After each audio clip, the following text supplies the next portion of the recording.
ජීවිතය කියලා කියන්නේ එක පැත්තකින් මහ කුණාඩු සාගරයක් මැද්දෑවේ අපි හිර වෙලා ලස්සන ඉරේලියකුයි මද සුළඟකුයි හමනතුරු හරි අමාරුවෙන් ඔරොත්තු දෙන තැනක්.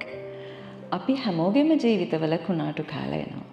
සමහර කුණාටු කාලවලින් අපි ලේසියෙන් ගැලවෙනවා. ඒත් සමහර කුණාටු කාලවලින් එහෙම ලේසියෙන් ගැලවෙන්න බෑ. ඉතින් එහෙම බැරි කාලවලට තමයි මේ වගේ කෘති අපිට උපකාර කරන්නේ. මොකද ජීවිත කතා මේ වාසේ තියෙන හින්දා. ජීවිතේ කියවෙන හින්දා. මට විතරක් නෙවෙයි තව අයටත් මෙහෙම සිද්ධ වෙලා තියෙනවායි කියලා අපිට හිතන්න පතන්න මේ ලෝකේ බොහෝ අය හුරු කරනවා පොත්. මේ සාහිත්‍ය මාසයත් එක්කම මම හිතුවා මිහිර සිරිතිලකගේ කෙටි කතා සංග්‍රහයකින් කිසියම් උපුටා ගැනීමක් කරන්න. Short Stories by මිහිර සිරිතිලක. පොතේ නම වේ සම්මා. මම ඔහුත් එක්ක කරපු සාකච්ඡාව ඇතුළේදී ඔහු මෙහි ඇති තේරුම් දෙකක් ගැන කිව්වා. එකක් වේ සම්මා කිව්වට පස්සේ සමාජයේ ඔබට මට හැමෝටම තේරෙන පොදු වචනය, පොදු නම. අනිත් එක තමයි වේ සම්මා.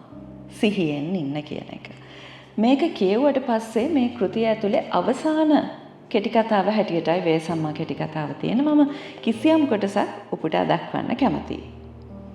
ඇය ඇඳෙන් දෙපා බිමට තබා මොහොතක් ඇඳේ වාඩි වී සිටිමින්ම සිහි එළවා ගන්නට උත්සාහ කළාය. හිස මත බරක් තබාගෙන නැගී සිටින්නට උත්සාහ කරන මිනිසෙක් මෙන් ඇය හදවතේ බර මැඬගෙන නැගිටින්නට උත්සාහ කළාය. මතක් කළ යුතු හා අමතක කළ යුතු දේ මොලේ සටනක් ආරම්භ කර ඇතිසේකි. දැඩි නින්දකින් පසු එකවර අවදි වී තමා සිටින ස්ථානය හා කාලය පිළිබඳ අවබෝධයක් ලබා ගැනීමට උත්සාහ කරන අයෙක් මෙන් ඇය කල්පනා කළාය. ගොමමැටිගෑ බිමේ සීතල ඇගේ යටිපතුල් වලට දැනෙන්නට ගත්තේ එවිටය. ඇගේ දකුණු පියවර සියුම් වේදනාවක් දෙමින් තිබිණි.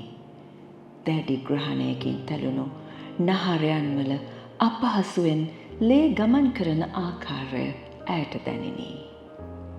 නියපහරින් සීරී ගිය තැන් කිහිපයක් ඇයට වේදනාව ගෙන දේ. ඇය විසිරී ගිය කොණ්ඩය එකතු කොට කොණ්ඩෙ ගෙඩියක් බැන්දාය. මේ ඡේදය මේ අකුරු කියවද්දී අපිට යමක් දැනෙනවනේ.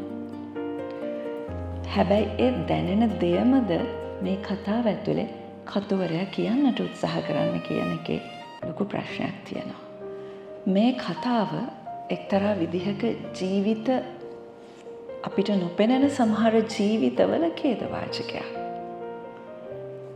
මේ එන කතානායිකාව මේ ගැහැණිය මේ නිර්වත්ව ඊටාම දැඩිව Tamanගේ පියවරේ වේදනාව දරාගෙන අවුල් කරපු කෙහිරැල් කොණ්ඩ ගෙඩියක් ගහගෙන සකස ගන්න හදන්නේ ඇයි?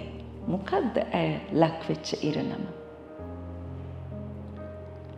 ඔබට මට නොපෙනෙන මේ ලෝකේම ඇතැම් තැන්වල තියෙන ඛේදවාචකය.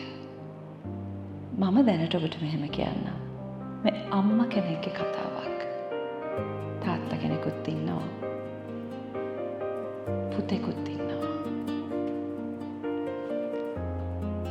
ලෝකයේ නොපෙනෙනු තැන් වල අත්දැකීම් ජීවිත ග්‍රහණයට නතු කරගන්න කැමති කෙනෙක් නම් ඔබ කියවිය යුතු කෘතියක් හැටියට මං හිතවත්කමින් යෝජනා කරනවා මිහිර සිරිතිලකගේ වේ සම්මා කියවලා බලන්න කියලා.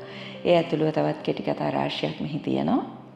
හැබැයි වේ සම්මා කියන කෙටි කතාව ඔබේ ජීවිතය මේ ලෝකයේ තුල ඔබ මම නොදකින ඊටාම අඳුරු පැතිකඩවල් සොයා යන්න හුරු කරાવી.